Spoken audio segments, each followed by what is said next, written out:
ಈ ಪತ್ರಿಕಾಗೋಷ್ಠಿಗೆ ಹಾರ್ದಿಕವಾಗಿ ಸ್ವಾಗತ ಮಾಡ್ತಾ ಇದ್ದೇನೆ. ಈ ಪತ್ರಿಕಾಗೋಷ್ಠಿಯಲ್ಲಿ ನನ್ನ ಜೊತೆಯಲ್ಲಿ ಸಮಾಜ ಸೇವಕರು, ಹಿಂದೂ ಕಾರ್ಯಕರ್ತರಾದಂತಹ ವಿವೇಕ್ ಸಜ್ಜನ್ ಅವರು ಕೂಡ ಉಪಸ್ಥಿತರಿದ್ದಾರೆ.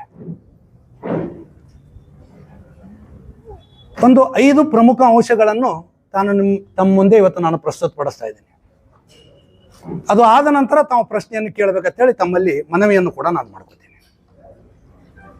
ಪ್ರಪ್ರಥಮವಾಗಿ ಕಳೆದ ಕೆಲ ದಿನಗಳ ಹಿಂದೆ ಹುಬ್ಬಳ್ಳಿಯಲ್ಲಿ ನಡೆದಂಥ ಮರ್ಯಾದಾ ಹತ್ಯೆ ಪ್ರಕರಣ, ನಮ್ಮ ದಲಿತ ಹಿಂದೂ ಸಹೋದರಿಯನ್ನು ಭೀಕರವಾಗಿ ಹತ್ಯೆ ಮಾಡಿದ್ದನ್ನು ತೀವ್ರವಾಗಿ ಖಂಡನೆ ಮಾಡ್ತೀನಿ. ಖಂಡನೆ ಅಷ್ಟೇ ಅಲ್ಲ, ಸಮಾಜ ಎಲ್ಲಿ ಹೋಗ್ತಾ ಇದೆ? ಇಷ್ಟೊಂದು ವಿದ್ಯಾವಂತರು ಇದ್ರೂ ಕೂಡ ಇಂಥ ಘಟನೆಗಳು ನಡೀತಾ ಇರೋದು ಬಹಳ ಮನಕಲುಕುವ ಸಂಗತಿ. ಆರೋಪಿಗಳು ಯಾರೇ ಆಗಿರಲಿ ಅವರಿಗೆ ಸಾದಾ ಶಿಕ್ಷೆಯನ್ನು ಕೊಡಬಾರದು ಸರ್ಕಾರ, ಘೋರ ಕಠಿಣವಾದ ಶಿಕ್ಷೆಯನ್ನು ಕೊಡಬೇಕಂತೇಳಿ ಆಗ್ರಹ ಮಾಡ್ತೀನಿ. ಜೊತೆಯಲ್ಲಿ ಮೊನ್ನೆ ನಡೆದಂತಹ ಕಳೆದ ವಾರ ಬಾಂಗ್ಲಾದೇಶದಲ್ಲಿ ನಮ್ಮ ದೀಪು ಚಂದ್ರ ದಾಸ್ ಹಾಗೂ ಅವನ ನಂತರ ಅಮೃತ್ ಮಂಡಲ್ ಎನ್ನುವ ಯುವಕರನ್ನ ಭೀಕರವಾಗಿ ಮತಾಂಧ ಜಿಹಾದಿಗಳು ಕೇವಲ ಹಿಂದೂ ಅನ್ನೋಗೋಸ್ಕರ ಕೊಲೆ ಮಾಡಿದರು. ಬಾಂಗ್ಲಾದೇಶದಲ್ಲಿ ಅಲ್ಪಸಂಖ್ಯಾತರಾಗಿರುವಂಥ ಹಿಂದೂಗಳ ಪರಿಸ್ಥಿತಿ ದಯನೀಯವಾಗಿದೆ. ಅವರನ್ನು ಭೀಕರವಾಗಿ ಕೊಲೆ ಮಾಡಿದ್ದನ್ನು ತೀವ್ರವಾಗಿ ಖಂಡಿಸುತ್ತಾ, ಇದು ಇಷ್ಟಕ್ಕೆ ನಿಂದ್ರಂಗಿಲ್ಲ. ಈ ಜಿಹಾದಿ ಮನಸ್ಥಿತಿ ಅವ್ರದ್ದು, ಉಗ್ರವಾದಿಗಳ ಉಪಟಳ. ಕಳೆದ ಕೆಲ ತಿಂಗಳ ಹಿಂದೆ ಭಾರತದಲ್ಲಿ ಕಾಶ್ಮೀರದಲ್ಲಿ ಹೋದಂಥ ಪ್ರವಾಸಿಗರಿಗೆ ಅವರ ಹೆಂಡತಿ ಮಕ್ಕಳ ಮುಂದೆ 26 ಜನರನ್ನ ನಿರ್ದಯವಾಗಿ ಧರ್ಮ ಕೇಳಿ ಹೊಡೆದ್ರು. ಅರ್ಥ ಮಾಡ್ಕೋಬೇಕಿದನ್ನ. ಧರ್ಮ ಕೇಳಿ ನೀನು ಹಿಂದೂ ಅಂದ ತಕ್ಷಣ ಅವರನ್ನು ಭೀಕರವಾಗಿ ಕೊಲ್ಲಲಾಯಿತು.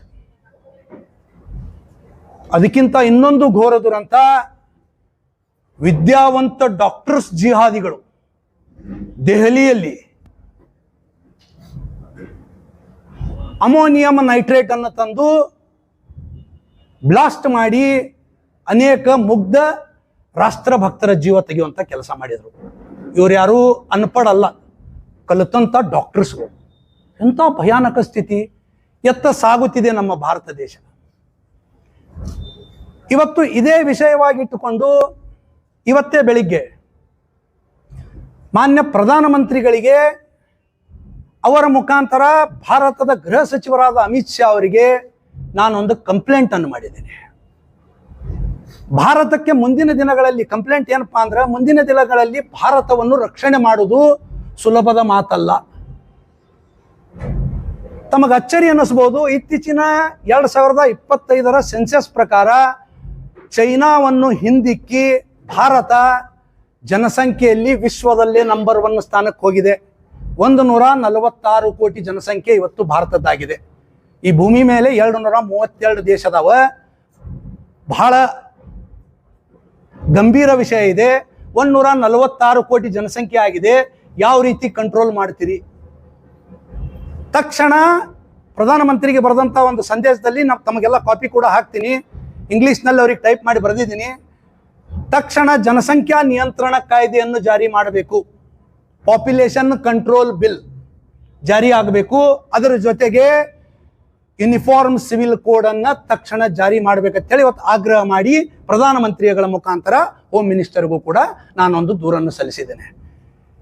ಈ ದೂರು ಸಲ್ಲಿಸೋದ್ರ ಹಿಂದೆ ಅನೇಕ ಕಾರಣಗಳಿದ್ದಾವೆ. ಅದರಲ್ಲಿ ಮೊದಲ ಕಾರಣ ಭಯೋತ್ಪಾದಕನನ್ನು ಮಟ್ಟ ಹಾಕೋದು. ಈಗಾಗಲೇ ಭಾರತದಲ್ಲಿರುವಂಥ 28 ರಾಜ್ಯಗಳ ಪೈಕಿ 2 ರಾಜ್ಯಗಳು ಯೂನಿಫಾರ್ಮ್ ಸಿವಿಲ್ ಕೋಡ್ ಅನ್ನು ಜಾರಿಗೊಳಿಸಿವೆ. ಮೊದಲ ರಾಜ್ಯವಾಗಿ ಉತ್ತರಾಖಂಡ ಜಾರಿಗೊಳಿಸಿದೆ, 2ನೇ ರಾಜ್ಯವಾಗಿ ಗುಜರಾತ್ ಜಾರಿಗೊಳಿಸಿದೆ. ಆಸಾಂ ಅತಿ ಶೀಘ್ರದಲ್ಲಿ ಕೊನೆ ಹಂತದಲ್ಲಿದೆ, ಅದು ಕೂಡ ಯೂನಿಫಾರ್ಮ್ ಸಿವಿಲ್ ಕೋಡ್ ಅನ್ನು ಜಾರಿ ಮಾಡ್ತಾ ಇದೆ. ಹಾಗಿದ್ರೆ ಕರ್ನಾಟಕದ ಮಾನ್ಯ ಮುಖ್ಯಮಂತ್ರಿ ಸಿದ್ದರಾಮಯ್ಯನವರೇ, ಕರ್ನಾಟಕದಲ್ಲಿ ಯಾಕೆ ನೀವು ಯೂನಿಫಾರ್ಮ್ ಸಿವಿಲ್ ಕೋಡ್ ಜಾರಿ ಮಾಡ್ತಾ ಇಲ್ಲ? ಅನ್ನುವ ಪ್ರಶ್ನೆಯನ್ನು ತಮ್ಮ ಮಾಧ್ಯಮ ಮುಖಾಂತರ ನಾನು ಕೇಳಲಿಕ್ಕೆ ಇಚ್ಛೆ ಪಡ್ತೀನಿ. ಯಾಕೆ ಈ ಪ್ರಶ್ನೆಯನ್ನು ಹಾಕ್ತಿದ್ದೀನಿ ಅಂದರೆ, ಭಾರತದಲ್ಲಿರುವಂತಹ 28 ರಾಜ್ಯಗಳ ಪೈಕಿ Karnataka is 9th highest populated state. 9ನೇಯ ಅತಿ ಹೆಚ್ಚು ಜನಸಂಖ್ಯೆ ಹೊಂದಿದ ರಾಜ್ಯ ಕರ್ನಾಟಕ ಇದೆ. ಮೊದಲ ಸ್ಥಾನದಲ್ಲಿ ಗುಜರಾತ ಇದೆ, 24 ಕೋಟಿಗೆ ಗುಜರಾತ್ ಜನಸಂಖ್ಯೆ, ಉತ್ತರ ಪ್ರದೇಶದ ಜನಸಂಖ್ಯೆ 24 ಕೋಟಿ ಹೋಗಿದೆ. ನಂತರ ಮಹಾರಾಷ್ಟ್ರ, ಗುಜರಾತ್ ಬರ್ತದೆ. 9ನೇ ಸ್ಥಾನಕ್ಕೆ ಕರ್ನಾಟಕ ಬರ್ತದೆ. ಕರ್ನಾಟಕದ ಇತ್ತೀಚಿನ ವರದಿಯ ಪ್ರಕಾರ 6.5 ಕೋಟಿ ಜನಸಂಖ್ಯೆ ಕರ್ನಾಟಕದಲ್ಲಿದೆ. ತಕ್ಷಣ ಜನಸಂಖ್ಯಾ ನಿಯಂತ್ರಣ ಪಾಪ್ಯುಲೇಷನ್ ಬಿಲ್ ಅನ್ನು ನೀವು ತಗೊಂಡ್ಬರ್ಬೇಕು ಮಾನ್ಯ ಮುಖ್ಯಮಂತ್ರಿಗಳು, ಕಂಟ್ರೋಲ್ ಬಿಲ್ ಅನ್ನು, ಹಾಗೂ ಯೂನಿಫಾರ್ಮ್ ಸಿವಿಲ್ ಕೋಡ್ ಅನ್ನು ಇತರೆ ರಾಜ್ಯಗಳು ಯಾವ ರೀತಿ ಇವತ್ತು ಮಾಡಿದೆ ಅದನ್ನು ಕರ್ನಾಟಕದಲ್ಲಿ ಮಾಡ್ಬೇಕಂತೇಳಿ ಆಗ್ರಹ ಮಾಡ್ತೀನಿ. ಒಂದು ವೇಳೆ ಮಾಡದೆ ಹೋದ್ರೆ ಈ ಭಯೋತ್ಪಾದಕ ಸಂಘಟನೆ ಆಗಲಿ ಇವರನ್ನು ನಿಗ್ರಹಿಸುವುದು ಅಷ್ಟೊಂದು ಸುಲಭದ ಮಾತಲ್ಲ. ಸ್ಲೀಪರ್ ಸೆಲ್ಗಳು ಇವತ್ತು ಆಕ್ಟಿವ್ ಆಗಿವೆ. ಭಾರತಾದ್ಯಂತ, ಅದು ವಿಶೇಷವಾಗಿ ಕರ್ನಾಟಕದ ಗಡಿ ಜಿಲ್ಲೆಗಳು ವಿಜಯಪುರ ಸೇರಿಕೊಂಡು ಸ್ಲೀಪರ್ ಸೆಲ್ಗಳು ಇವತ್ತು ಆಕ್ಟಿವ್ ಆಗಿ ಕೆಲಸ ಮಾಡ್ತಾ ಇದ್ದಾವೆ. ಅಲ್ಲಿ ನಾನು ಹಿಂದೂ ಮುಸ್ಲಿಂ ವಿಷಯಕ್ಕೆ ನಾನು ಬರಂಗಿಲ್ಲ, ಎಲ್ಲ ರಾಷ್ಟ್ರ ಭಕ್ತರೇ ನಾವು. ಇಲ್ಲಿರುವಂತಹ ಹಿಂದೂ ಮುಸ್ಲಿಮರ ಮಧ್ಯೆ ವಿಷ ಬೀಜ ಬಿತ್ತಿ ನಮ್ಮಲ್ಲಿ ಒಡಕನ್ನು ತಂದು ತಮ್ಮ ಬೇಳೆಯನ್ನು ಬೇಯಿಸುವಂತ ಕೆಲಸ ದೇಶದ್ರೋಹಿಗಳು ಮಾಡ್ತಾ ಇದ್ದಾರೆ. ಅದಕ್ಕೆ ಈ ದಿಶೆಯಲ್ಲಿ ಮಾನ್ಯ ಮುಖ್ಯಮಂತ್ರಿಗಳು ಬಹಳ ಗಂಭೀರವಾಗಿ ಒಂದು ವಿಶೇಷ ಸಭೆಯನ್ನು ಕರೆದು, ಕ್ಯಾಬಿನೆಟ್ ಸಭೆಯನ್ನು ಕರೆದು ಈ 2 ಬಿಲ್, ಜನಸಂಖ್ಯಾ ನಿಯಂತ್ರಣ ಇರ್ಬೋದು, ಯೂನಿಫಾರ್ಮ್ ಸಿವಿಲ್ ಕೋಡ್ ತರಬೇಕಂತೇಳಿ ಆಗ್ರಹ ಮಾಡ್ತೀನಿ. ಅದ್ರ ಜೊತೆಗೆ ಇವತ್ತು ತಮಗೆ ಇನ್ನೊಂದು ಹೇಳಬೇಕಪ್ಪ ಅಂದ್ರೆ, ಈ ಭಯೋತ್ಪಾದಕನ ಬಗ್ಗೆ ವಿಶ್ವದಲ್ಲಿ 1500 ಭಯೋತ್ಪಾದಕ ಸಂಘಟನೆಗಳಿವೆ. ಕೇಳಿದ್ರೆ ಅಚ್ಚರಿ ಆಗ್ತದೆ. ಅದರಲ್ಲಿ ICS ಬಂತು, ಅಲ್ ಖೈದಾ ಬಂತು, ಹರಕತೆ ಉಲ್ ಮುಜಾಹಿದೀನ್ ಬಂತು, ಲಷ್ಕರ್ ಎ ತೊಯ್ಬಾ ಬಂತು. ಅನೇಕ ಸಂಘಟನೆಗಳು, 1500 ಸಂಘಟನೆಗಳು ಇವತ್ತು ಸಕ್ರಿಯ ಆಗ್ಯಾವ. ಎಲ್ಲಾ ತರದ್ದು ಉದ್ದೇಶ ಒಂದೇ ಅದ, ಗಜ್ವಾ ಎ ಹಿಂದ್. ಏನು ಗಜ್ವಾ ಎ ಹಿಂದ್? ಗಜ್ವಾ ಅಂದ್ರ ಯುದ್ಧ, ಹಿಂದ್ ಅಂದ್ರ ಹಿಂದೂಸ್ತಾನದ ಮೇಲೆ. 2047ರಲ್ಲಿ ಭಾರತವನ್ನು ಸಂಪೂರ್ಣ ಇಸ್ಲಾಮೀಕರಣ ಮಾಡಬೇಕಂತೇಳಿ 1500 ಸಂಘಟನೆಗಳು ಪಣ ತೊಟ್ಟಿವೆ. ಅದಕ್ಕೆ ಇವತ್ತು ಭಾರತದಲ್ಲಿರುವಂತಹ ಹಿಂದೂ, ಮುಸ್ಲಿಂ, ಸಿಖ್, ಇಸಾಯಿ ಒಗ್ಗಟ್ಟಾಗಿ ದೇಶದ್ರೋಹಿಗಳನ್ನು ಎದುರಿಸುವಂತಹ ದಿನಗಳು ಇವತ್ತು ಬಂದೊದಗಿದೆ.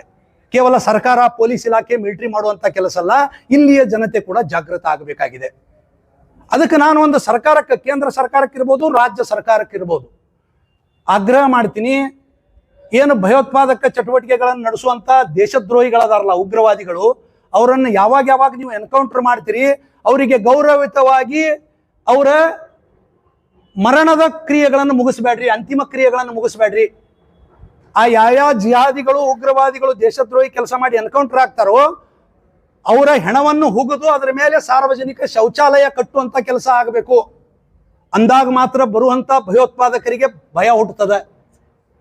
ನಾ ಸ್ವರ್ಗಕ್ಕೂ ಹೋಗಂಗಿಲ್ಲ, ನರಕಕ್ಕೂ ಹೋಗಂಗಿಲ್ಲ, ಸಾರ್ವಜನಿಕ ಶೌಚಾಲಯ ನಾನು ಹೆಣದ ಮೇಲೆ ಕಟ್ತಾರನ್ನು ಭಯ ಬರಬೇಕು. ಯಾಕಂದ್ರೆ ದೇಶದ್ರೋಹಿಗಳು ಯಾವ ಭಾಷೆ ತಿಳ್ಕೋತಾರೋ ಅದೇ ಭಾಷೆಯಲ್ಲಿ ಉತ್ತರ ಕೊಡ್ಲಿಕ್ಕೆ ಸರ್ಕಾರಗಳ ತಯಾರಾಗಬೇಕಾಗ್ತದೆ. ಸೌಮ್ಯ ಸ್ವಭಾವದಿಂದ, ಶಾಂತಿ ಮಂತ್ರದಿಂದ ಭಯೋತ್ಪಾದಕರನ್ನ ನಾವು ಹತೋಟಿಯಲ್ಲಿ ಇಡ್ಲಿಕ್ಕೆ ಸಾಧ್ಯ ಇಲ್ಲ. ಕ್ರಾಂತಿಕಾರಿ ನಿರ್ಣಯಗಳಿಂದ ಮಾತ್ರ ಭಯೋತ್ಪಾದಕರನ್ನ ಹತೋಟಿಯಲ್ಲಿ ಇಡ್ಲಿಕ್ಕೆ ಸಾಧ್ಯ ಇದೆ. ಅತ್ಯಂತ ಗಂಭೀರ ವಿಚಾರ ಅದ. ಇದನ್ನು ರಾಜ್ಯ ಸರ್ಕಾರ, ಕೇಂದ್ರ ಸರ್ಕಾರ ಎರಡೂ ಕೂಡ ಇದನ್ನು ಮಾಡಬೇಕು ಅಂತೇಳಿ ಮಾಧ್ಯಮದ ಮುಖಾಂತರ ನಾನು ಇವತ್ತು ಕೇಳ್ಕೊತೀನಿ. ಎರಡನೇದ್ದು ಬಹಳಂತ ಒಂದು ಸೂಕ್ಷ್ಮ ವಿಚಾರ. ನಿನ್ನೆ ಒಂದು ಪತ್ರಿಕಾಗೋಷ್ಠಿಯನ್ನು ನಾನು ನೋಡಿದೆ. ಮಿಸ್ಟರ್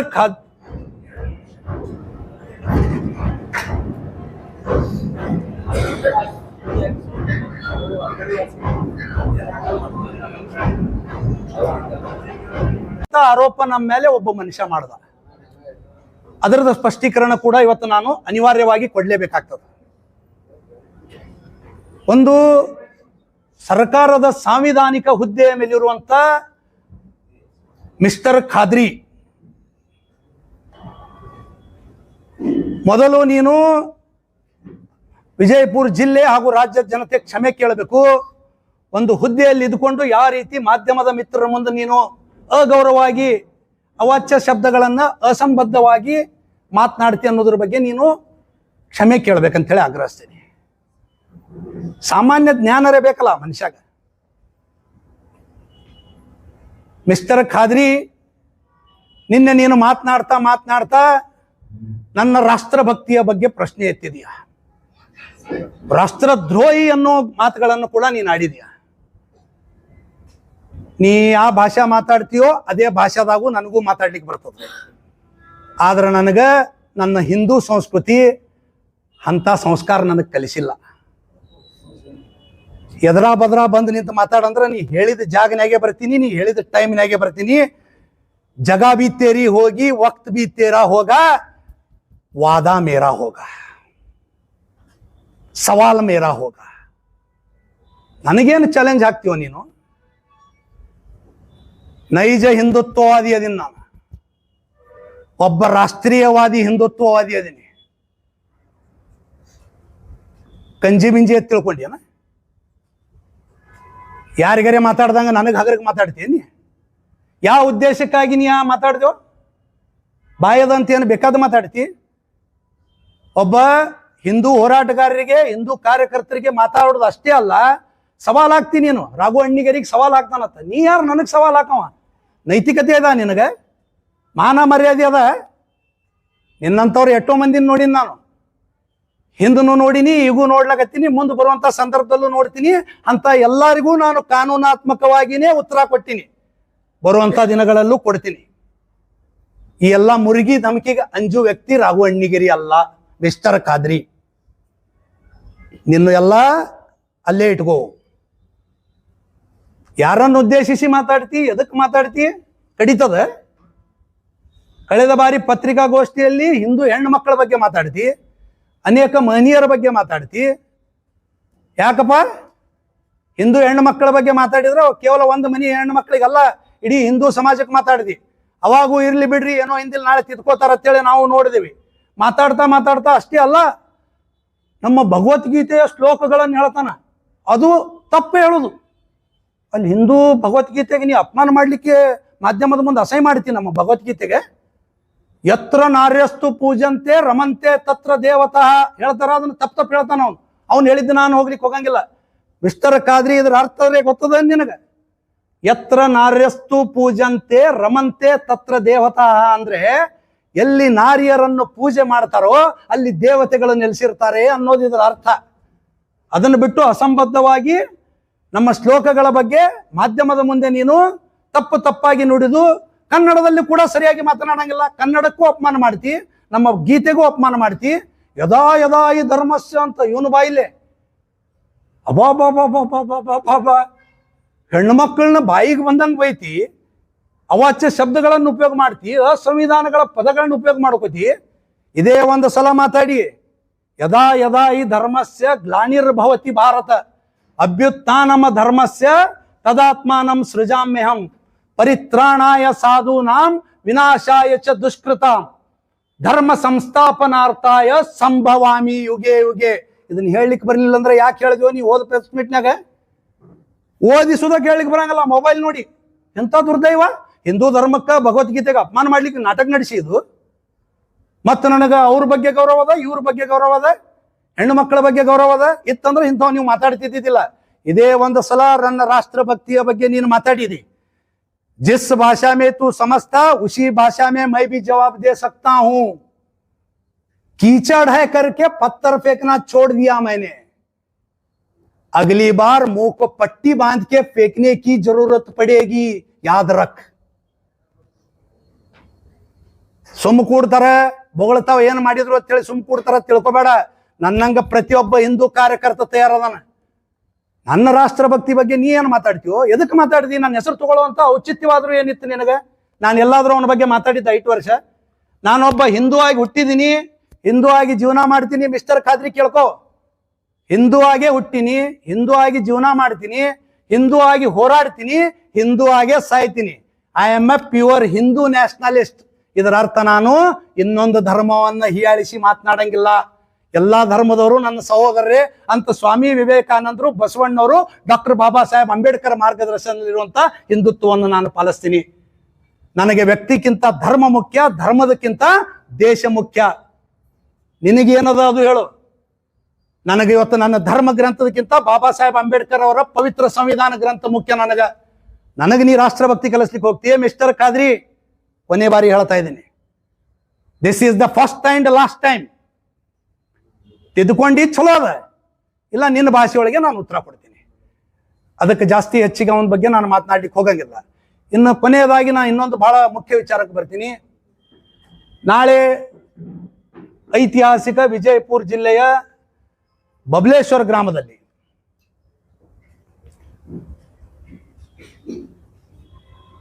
ನಮ್ಮ ಕರುನಾಡಿನವರೇ ಆದ, ನಮ್ಮ ಜಿಲ್ಲೆಯವರೇ ಆದ ಅದೃಶ್ಯ ಕಾಡಸಿದ್ದೇಶ್ವರ ಶ್ರೀಗಳು ಇವತ್ತು ಮಹಾರಾಷ್ಟ್ರದ ಕೋಲ್ಹಾಪುರದ ಕನೇರಿಯಲ್ಲಿ ಒಂದು ಮಠವನ್ನು ಮಾಡಿ ಮಹಾರಾಷ್ಟ್ರ ಹಾಗೂ ಕರ್ನಾಟಕಕ್ಕೆ ಬೇಕಾದಂಥ ಒಬ್ಬ ಕಾಯಕ ಯೋಗಿ ಗುರುಗಳಾಗಿ ಇವತ್ತು ಎಲ್ಲರಿಗೂ ಬೇಕಾದಂಥ ಒಬ್ಬ ಪೂಜ್ಯ ಸ್ವಾಮೀಜಿಗಳಿದ್ದಾರೆ.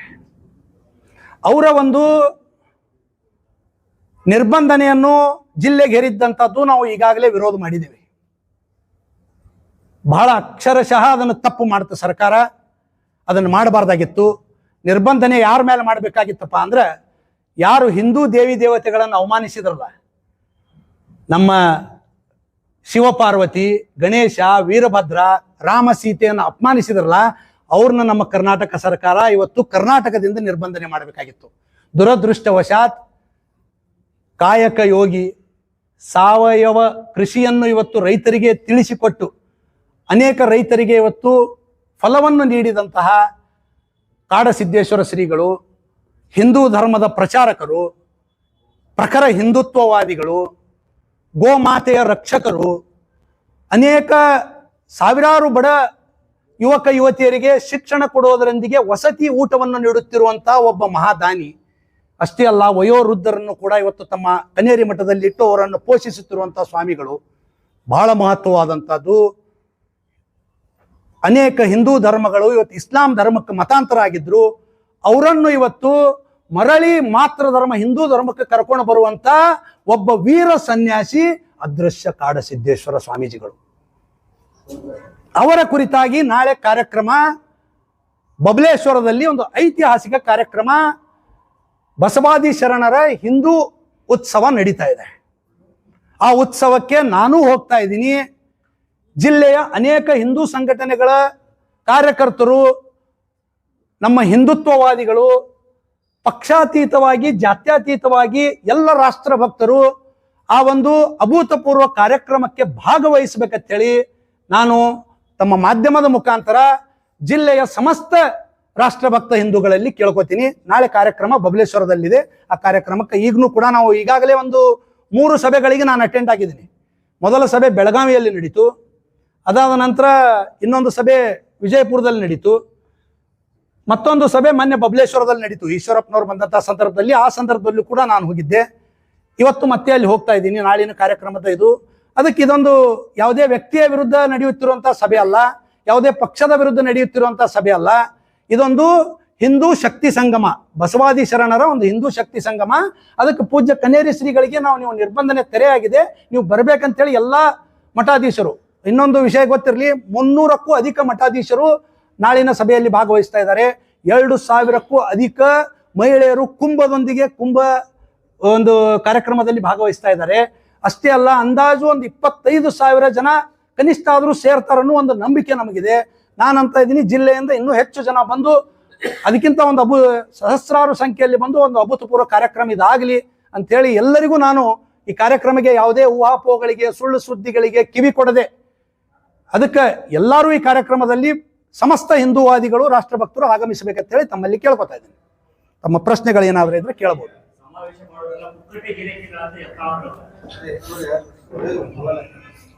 ಇದು ಬಹಳ ನೋವಿನ ಸಂಗತಿ. ಈ ಸಂದರ್ಭದಲ್ಲಿ ಇಷ್ಟೇ ಹೇಳಲಿಕ್ಕೆ ಇಚ್ಛೆ ಪಡ್ತೀನಿ, ಸಮಸ್ತ ಹಿಂದೂಗಳು ಒಗ್ಗಟ್ಟಾಗಿ ಕಾರ್ಯ ಮಾಡ್ತಾ ಇದ್ದಾರೆ. ಇವತ್ತು ಯಾರೇ ಹೇಳಿರ್ಬೋದು ಜನಪ್ರತಿನಿಧಿಗಳು, ಇದು ನಮ್ಮೊಳಗೆ ಕಚ್ಚಾಡುವಂತ ಸಂದರ್ಭ ಅಲ್ಲ. ಇದು ಎಲ್ಲರೂ ಸೇರ್ಕೊಂಡು ದೇಶದ್ರೋಹಿಗಳಿಗೆ ಒಂದು ಸಂದೇಶವನ್ನು ಕೊಡಬೇಕಾಗಿದೆ. ರಾಷ್ಟ್ರ ಭಕ್ತರಿಗೆ ನಾವೆಲ್ಲರೂ ಒಂದು ಅನ್ನೋ ಸಂದೇಶ ಕೊಡಬೇಕಾಗಿದೆ. ಅದಕ್ಕೆ ಆ ಹೇಳಿಕೆಗಳನ್ನೇನು ಬಹಳ ಗಂಭೀರವಾಗಿ ತೆಗೆದುಕೊಳ್ಳುವ ಅವಶ್ಯಕತೆ ಇಲ್ಲ. ಎಲ್ಲ ರಾಷ್ಟ್ರ ಭಕ್ತರು, ಎಲ್ಲ ಹಿಂದೂಗಳು ನಾಳಿನ ಕಾರ್ಯಕ್ರಮದಲ್ಲಿ ಭಾಗಿಯಾಗ್ತಾರೆ.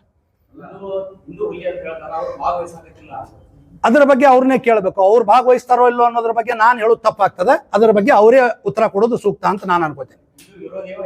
ಇಲ್ಲ, ನಾನು ಅದರ ಬಗ್ಗೆ ಮಾತಾಡಂಗಿಲ್ಲ. ನಾನು ಯಾರನ್ನೂ ಹಿಂದೂ ವಿರೋಧಿ ಅಂತ ಕರೆಯಂಗಿಲ್ಲ. ನಮ್ಮ ಹೋರಾಟ ಏನೇ ಇದ್ರು ದೇಶದ್ರೋಹಿಗಳ ವಿರುದ್ಧ ಮಾತ್ರ ನಮ್ಮ ಹೋರಾಟ. ಯಾವುದೇ ವ್ಯಕ್ತಿ ಪಕ್ಷದ ವಿರುದ್ಧ ನಮ್ಮ ಹೋರಾಟ ಅಲ್ಲ. ದೇಶದ್ರೋಹಿಗಳನ್ನ ಮಾತ್ರ ನಾವು ವಿರೋಧ ಮಾಡ್ತೀನಿ. ಅದಕ್ಕೆ ಅವರ ವಿಚಾರಗಳನ್ನ ನಾವು ಅವರಿಗೆ ಕೇಳೋದು ಉತ್ತಮ ಅಂತ ನನಗನ್ನಿಸ್ತು. ಒಬ್ಬೊಬ್ರು